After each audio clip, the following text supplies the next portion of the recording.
Hi everyone, Kumar Data Train here with Agile Meridian and the Meridian Point, and we are live for another episode of our show. And today we're going to continue a discussion we had with one of our partners, Chris Daly. A few weeks ago, we posted an episode about his summer project or projects, and today we're going to continue with that theme and see what Chris has been up to.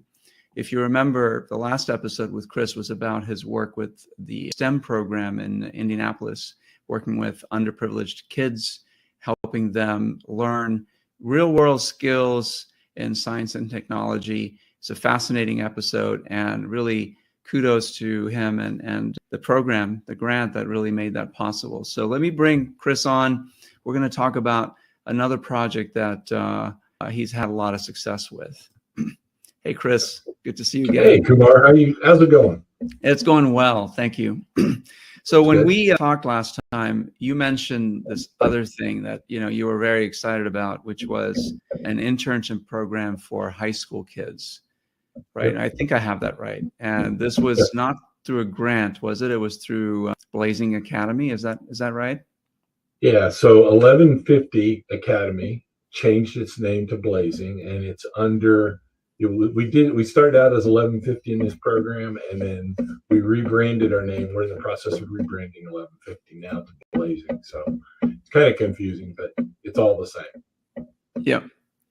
And so this program, tell us about it. What's unique about it, and what made it so rewarding for you? Okay. So we got notice in my role in 1150 as VP of Learning. We got notice that we were approved provider for a grant where we could get paid money to be able to go out and build a work. Can we just do this? And can we? Yeah, I can edit it out. Okay. Just start over. Okay. So after your question, there's a banging I'm hearing. Big. You know what that is? No. Huh. Okay. Let me go ahead. Just try it again. Just say something. Let's see if it comes back. Can you hear me now? Yeah. Do you hear the banging? No. Okay. It's probably me. Okay. Probably me. So what was the question again? The question is, it's about the academy and how that came about, and what the outcomes that you were looking to achieve with it. I don't think that was the question, but that was the gist of it. Yeah. Okay. So we got approved for a grant where we could provide additional training as well as an internship for high school students. Mm-hmm. And when we got approved, we got 5 weeks notice that we got approved on this grant. And we decided to take a somewhat of a unique approach. And that is, it's a work-based learning grant with an internship. So you have to do at least 24 hours of training, mm-hmm. and then 75 hours of a paid internship for high school mm-hmm. students. And they need to be in 10th, 11th, or 12th grade.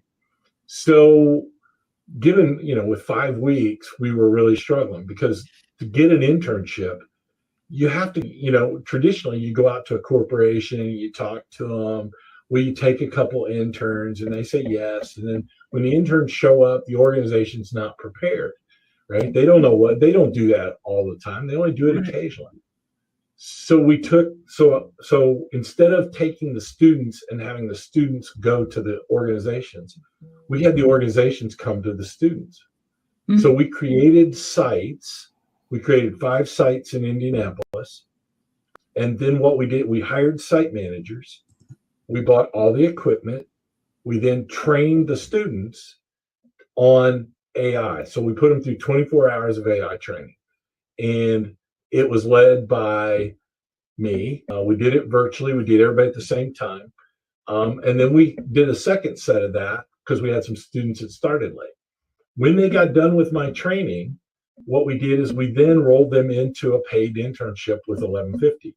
So rather than being an employer of Eli Lilly or, Betty's hair salon, they're employees of 1150. and then we paid them. So we went out and we tried to source the internship, the projects that they were going to do during that internship. Prior to that, knowing that we only had 5 weeks and most people, we spent the first 3 weeks just figuring out what we were going to do. So we didn't really have a lot of time to go out and talk to organizations. So what we did was we by creating these 5 sites, we essentially created 5 little businesses. And so the businesses then ran with a site manager who we hired. We as 1150 paid them. We provided all the computer equipment and everything. And then the students, the interns, would go off and they would pick their projects, right? And they'd go through and they'd work on those. We allowed them to pick what they wanted to do. We also allowed them to pick or to promote the idea of other projects, which might be their passion. And the reason for that is as I talked about in our last podcast, was basically that if you get kids that are engaged, they're going to learn better. They're going to learn quicker. It's going to be more of self-motivated. You're not going to be dragging them along, right? PowerPointing them to death. They're going to do good work. So we allowed them to choose their own projects. And they worked with our list. And they went through, and what we found was we created, almost 200 different kinds of books. We created, 40 some odd GPTs, custom GPTs, ranging everything from Fortnite to Grand Theft Auto to, a virtual assistant to a project management one, a product owner GPT, all these different kinds of GPTs. So we allowed them to go do that. In addition, there were probably about, I'm guessing, maybe 10 student businesses that were already operating where the students used the time to create an email sequence for themselves, to create marketing brochures, to create an ebook about their business that they could give away or sell. And it was fascinating. A couple of them wanted to do autobiographies on themselves. It was just fascinating to watch them. And it was fun because we gave them the tools. And the same thing I said the last time we chatted applied here. It didn't really matter whether it was, or at least to me, it didn't really matter whether the students came, what their neighborhood was, where they came from, what zip code they lived in, what school they went to. It was a matter of giving them the technology, giving them the tools, and getting the hell out of the way, and just letting them go, let them figure out what it was they wanted to do.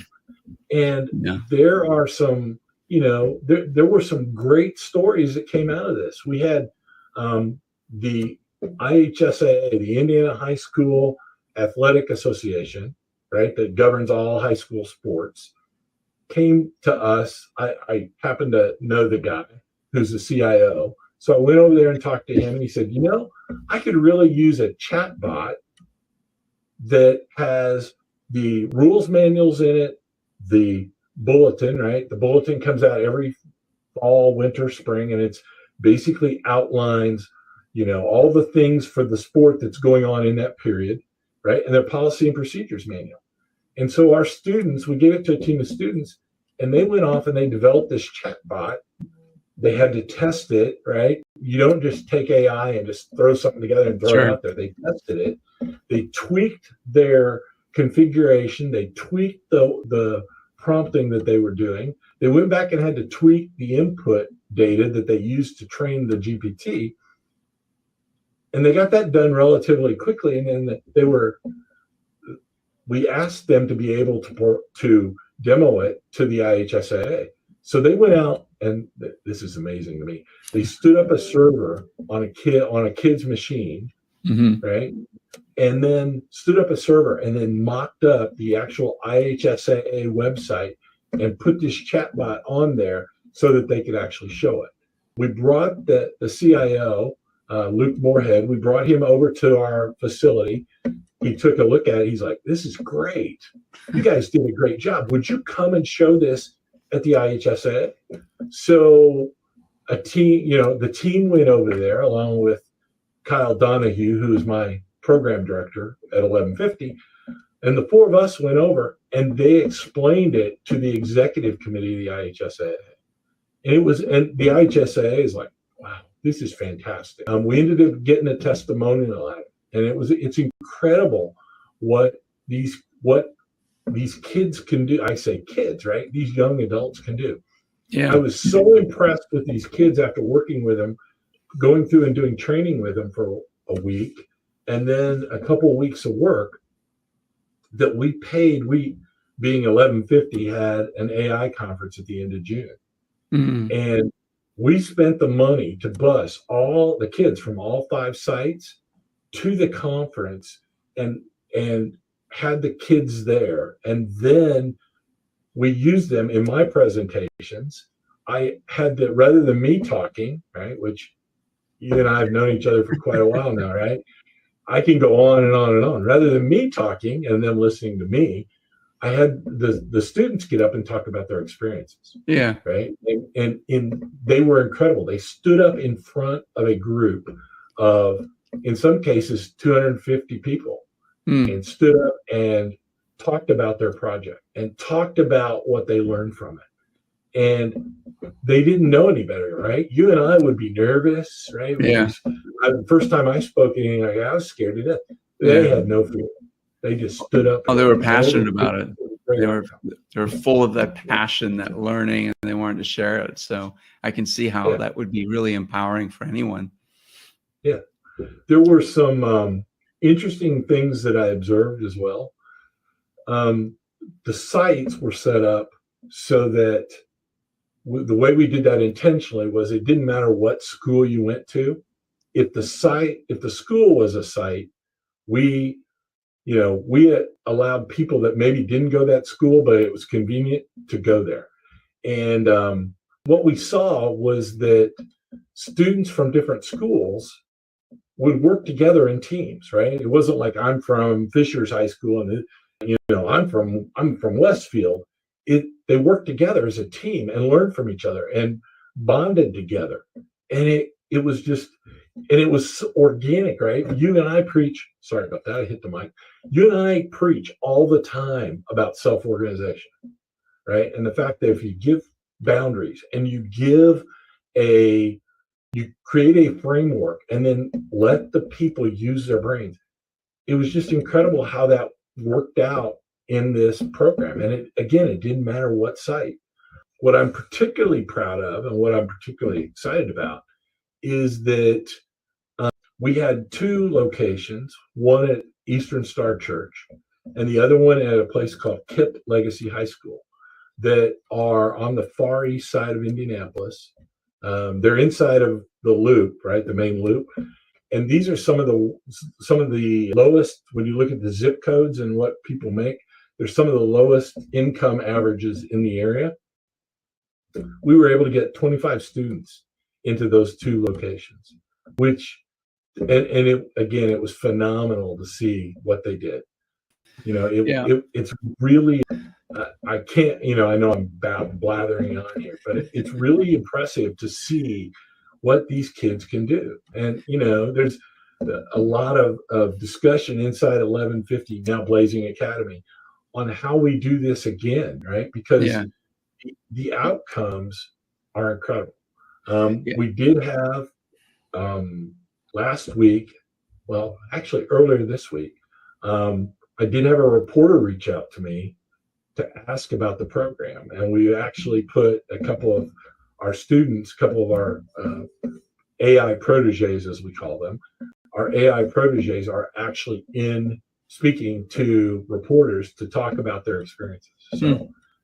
So more publicity for the program itself and the success it's had. And of course, the students, they're happy, I'm sure, happy to talk about what they've learned with whoever wants to listen to it. It's really an interesting case study on self-organization and the power of giving people sort of a vision, a goal, and then getting out of their way. These kids, I'm sure they had a tremendous experience, just as you did. What do you see I'm going to get to another question later on, because I'm all these thoughts rumbling around in my head, with the work that we do with adults in the workplace, in the modern workforce, and how different that is, right, from what you're able to create, the environment you were able to create for these kids. In fact, just a couple of weeks ago, I interviewed an HR expert, and we were talking about engagement, workforce engagement.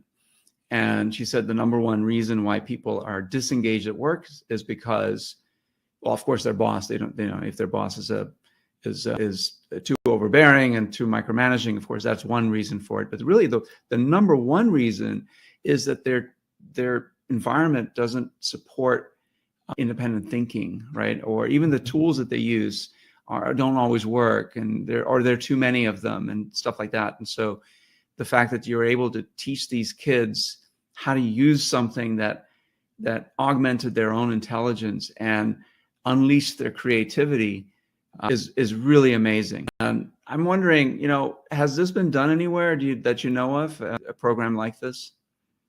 Not that I've been able to find. It seems to be unique. There's not hasn't been, at least historically, a lot of grants or anything like that, or ways to figure out how to pay for it. I know have been attempts at like apprenticeship programs where they'll spend more time in training and then they'll go in for a year or 2 years. And I know that is what a lot of people believe is going to be next, is that we're going to revert back to apprenticeship programs as we go through this great next evolution, right? Of we're moving from the current state to one that's augmented with AI, and jobs are going to change. So we're going to have a lot of retraining efforts. But I think we're one of the few that's able to figure out something different. I know when we talked to the state, they were absolutely, our partners at the state, they were thrilled at what we had done.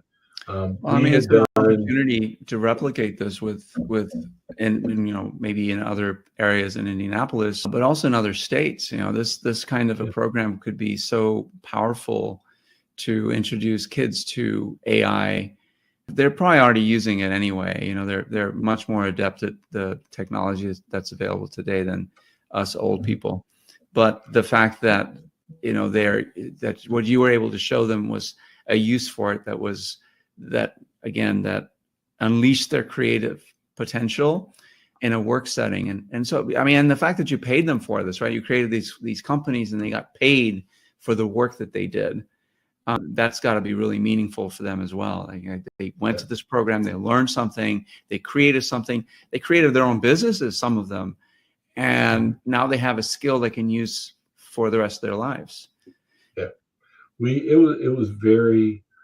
Yeah, there are a lot of them that have businesses that, were already ongoing. There are a number that are going to start, right? I think the message that I tried to convey was, all you need in today's society, today's technical area, technical space, is a Chromebook, and you can create a business. When you and I started out, right, you had to make something and then you had to go out and sell it, and you had to do all this, you couldn't just hit, you couldn't hit 5,000 people on an email list. Yeah. Right. You had to do, third class mailings, and you had to go out and knock on doors, and it was just much harder to start a business. Today, all a kid needs is a Chromebook. We're printing sweatshirts. We're selling sweatshirts where we created the design, and there's a company that when the sweatshirts are ordered, the company just prints them, right? Puts the images on them, creates a sweatshirt, and just mails it to them. We don't even touch it. That's interesting. And we didn't have those opportunities. And I think it's really powerful for kids today to be able to do that. Right. And giving them the tools and the means to use their minds and their creativity to create these business streams, really, this income streams for themselves. I'm just wondering, so when you took this demo to, I forget what the association was or the organization was, I'm curious what their reaction was. These kids that had just been in this program for I don't know how many weeks, turning out this chatbot that I'm sure looked really professional and provided the results that their engineers internally hadn't been able to produce. What was that reaction? It was interesting because it was, they had come in and done this, and they did it. They not only just created the chat bot, right, which could look, the UI on that could just be very rudimentary. They took it to the next step and showed what it would look like on the website. And so, and they did this, I mean, literally they started on it and were finished in about a week, right? At 4-hour days. So, they turned it out, they divvied it up, they combined everything, right? They integrated the chatbot in. And when they showed it to the executive committee, they looked at the IHSA, the CIO of the IHSAA, and said, when can we have this? Can we have it now? And he's like, well, we got to figure out how to do this in our framework, right? We got to figure out how to make it, we got to figure out how to make it integrated into our website. And it was interesting. Well, just get the kids to figure that out. They could probably do it in a week. They probably could, yeah. Yeah, it's interesting, that the culture in an organization is so resistant to this kind of innovation, this innovation mindset that these kids have, because they don't know any better, right? They haven't been jaded by modern work environments to know any better. So they're like, oh, this is cool. I'm going to learn this and I'm going to get paid for it. And, this old guy over here, he's going to teach me AI. Awesome. Yeah. No offense. And well, so one of the things I talked about with them a lot was that AI is going to be, my Insta camera is going back and forth here. That's okay. One of the things I talked to them about was this is not the end, but really the beginning of their journey. And they need to use problem solving, complex thinking, right? Iterative and incremental, those kind of activity, those soft skills that you and I talk about all the time, those skills were embedded in what we were trying to do. And it really helped them, being the kids, to understand that they can apply what they learned in our internship program, our AI protege program, as we call it.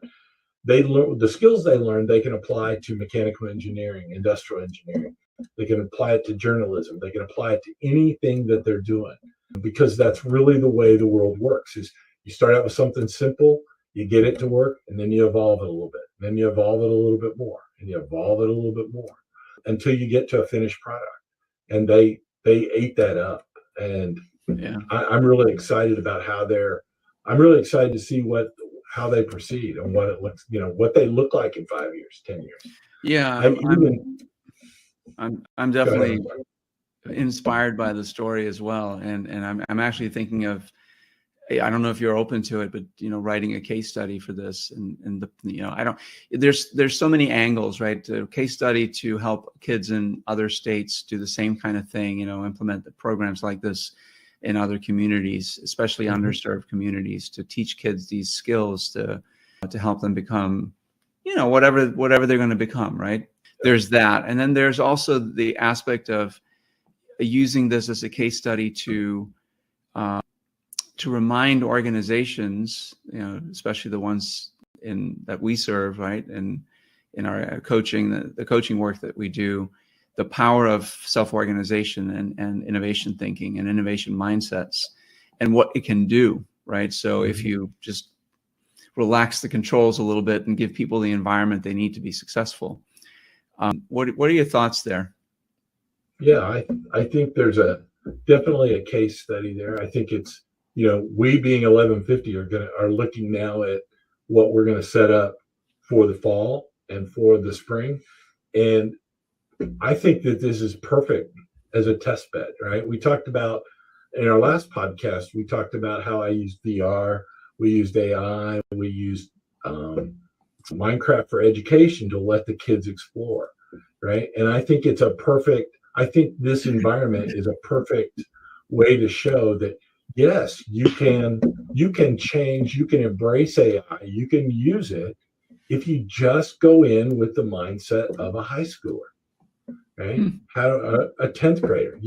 Just go in with a 10th grader mindset and be open to change and see what you can do with it. I mean, it's absolutely a great case study. Yeah, let's work on that. I'd love to help you or just sort of put something together like that. Any closing thoughts on this topic, or how you may, what are your plans for this besides what we just talked about? Well, we're looking at 1150 or blazing. We're now looking at how we can do it during the fall and spring. Right, you run into real challenges with kids if you go to an after-school program. How much good learning are they going to have after they've spent all day in school? Right, not much. So what we're looking at is we're thinking about how we can take this model and evolve it so that instead of what we did in 6 or 8 weeks, how do we spread that out over the school year?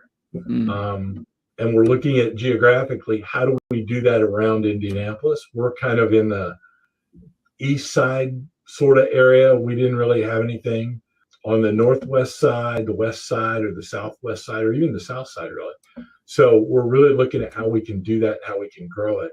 The model scales because we take the approach of my favorite approach, right? You've heard me say this. I'm not running a daycare. So each site operates independently and has a site manager who's from that community. Yeah. So we're looking at how we can do that, how we can expand it, and how we can continue to support the evolution of, our students as they go forward. They're getting you mentioned they're using AI in school, right? From an educational standpoint. They are, but it's a one-off. Right.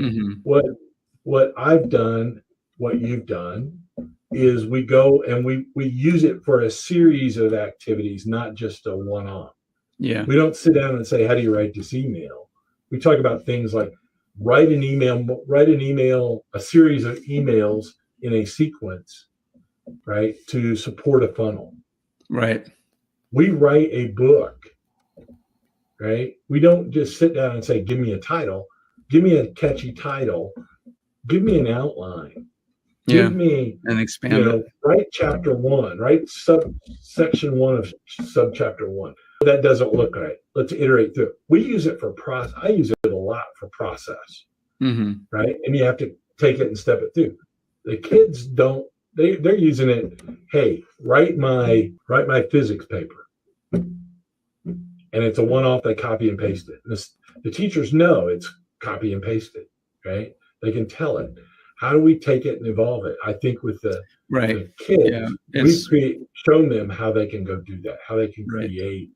That's great. It's an evolution, right? So helping the kids use AI, but not just trusting it 100% and just copying and pasting something that it spits out. It's actually working with it, collaborating with it in a way to get the result that you want. So yeah, I think that's great. I would also like to maybe in a future episode talk about how these principles can be applied to organizations, right? So how can we help take this case study and say, look, it works for kids. Why can't you all think like 10th graders or 11th graders? have that sort of that open mindset, that beginner's mind, if you will, right? To say to tell yourself, hey, I'm going to look at everything with a beginner's mind. I'm going to try to not pretend like I know everything that there is to know about this topic, even though I may. I'm going to look at it with fresh eyes. So that would be a great outcome, I think, for this and for society at large. Let's do it. Let's get the case study and let's have another session. Yeah, that'd be awesome. All right. Well, thanks a lot, Chris. Sure. This is fascinating. I'm really inspired again, as I was a few weeks ago when we had that last chat. So appreciate your time. Thanks for joining us. See you all next time. Bye-bye. Bye.